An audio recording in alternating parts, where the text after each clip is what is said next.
Let's try to check back in on the civilian convoy. We'd have Gretchen Ho to give us updates.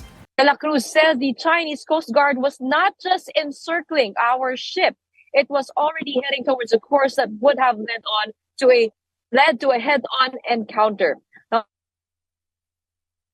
4 p.m. yesterday was when we spotted the first Chinese Navy destroyer Changsa 173 that went as near as 5 nautical miles. At around 4:30 to 4:40 p.m., we saw Chinese Coast Guard vessel 5305 going as near as 2.5 nautical miles.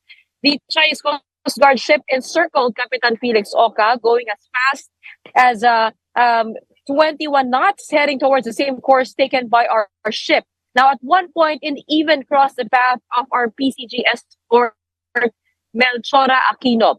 With Kapitan Felix Oca going at 10 knots and only with a max speed of 30 knots, De la Cruz made a judgment call to turn the ship around, headed home, even with the Philippine Coast Guard insisting that we could still continue on. Stay on our port side.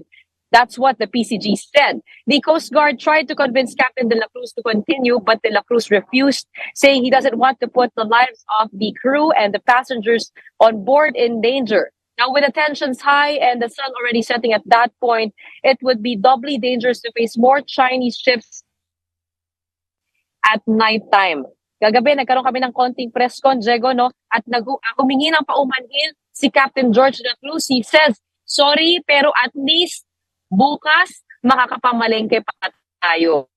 Rafaela David, lead of Atin Ito Coalition, says, at this point, it's even become more pressing for us to defend our seas, our EEZ. They say that they will regroup. But Diego, this morning we received some good news. We may not have made it to Lawak Island, we may not made it to the Ayungin Shoal, but the gifts have made it past the Chinese vessels on board ML Chawi. That is a small fishing boat that was able to reach Lawak Island to deliver the donations of everybody who supported the Atin Ito movement. Now we're just heading towards El Nido in Palawan, and we will see what is next from there. Diego?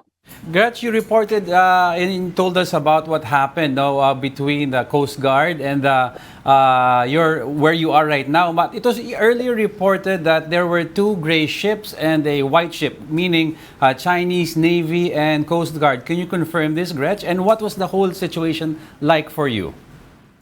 Yes, we confirmed that the captain saw 2 Chinese Navy ships, 1 Chinese Coast Guard ship. On the other hand, us here on the boat, we only saw 2 ships, 1 Chinese Navy, 1 Coast Guard. We didn't see the other Chinese Navy ship, but that was what the captain told us yesterday. How was the situation?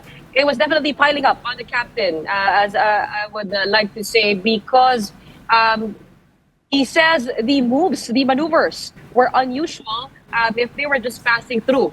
The Chinese Coast Guard we saw on the side at first, and then right after that, it crossed the path of our ship, went head on towards our course, then went around and shadowed us until sunset. Parang sabi nga namin, ini-escortan yata kami nito pa uwi, ano?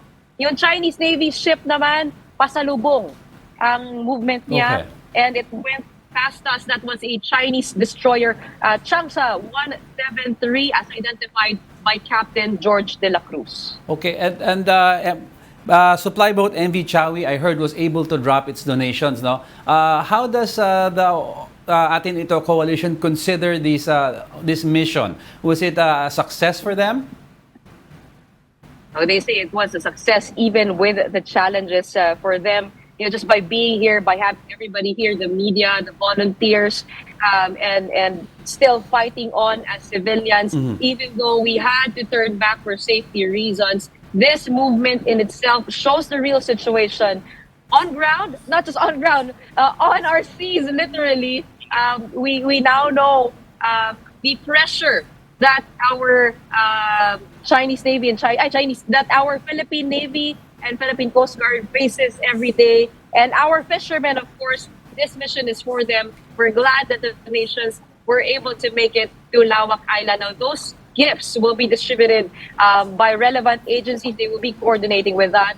And I'm sure Rafaela David says that this is not the last. They will continue on with their initiatives, Okay. with the advocacy of fighting for the West Philippine Sea back.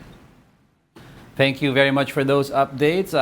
And please do stay safe. That was Gretchen Ho reporting for us.